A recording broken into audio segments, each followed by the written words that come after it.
On April 21st, 2014, a Kickstarter page for a video game project was released, and it caught many people's eyes. An RPG named OMORI that described itself as a surreal psychological horror game was starting to be developed. This project instantly caught the attention of tons of gamers excited for the game's release, donating over $200,000, which was a far cry from the original goal, which was only $20,000. But why? Much like games before it, like Undertale, people saw innovation in the project with its unique genre, gameplay, story, and characters. This project was led by an artist named OMOCAT. She started her drawing career in 2010 and worked on countless comics and artwork, which had amassed a reputation around the community for being well-drawn characters that would sometimes tell a story. Some of these stories included characters such as Pretty Boy, TV Girl, and Omori Boy, the character that this game is based on.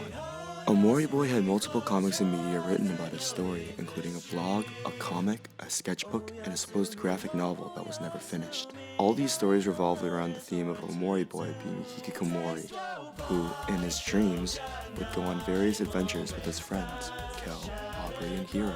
He's very self-deprecative, but he knows he hasn't always been this way.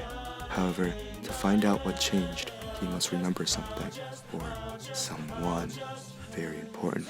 This basic plotline would carry over to the final game, however, a lot of changes would be made to the story over its long development.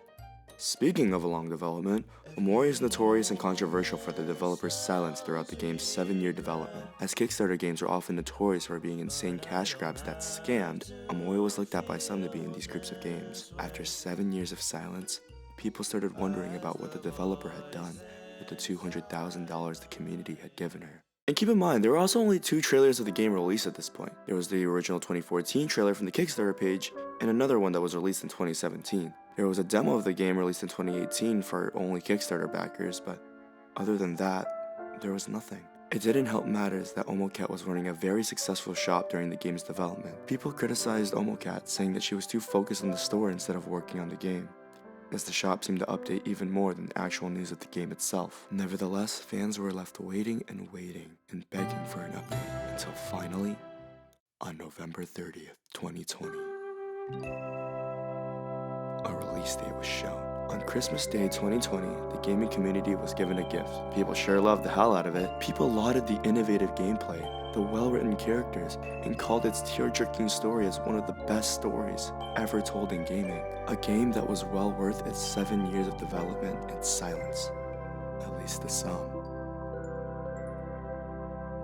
Even with statements from OMOCAT after the game's release, some still criticize OMOCAT to this day for the silence she had during development, as well as controversial remarks she and members of her team have made in the past. These were some of the arguments used to denounce the game whenever popular streamers like Ranboo would offer to play the game for their streams. Intense arguments have been made between fans and haters through Twitter.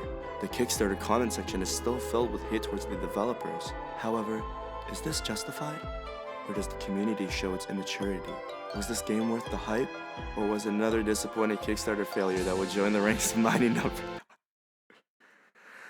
I can't even finish that sentence. Let's dive into the story of delusion versus reality and see for ourselves. This is the history of OMORI.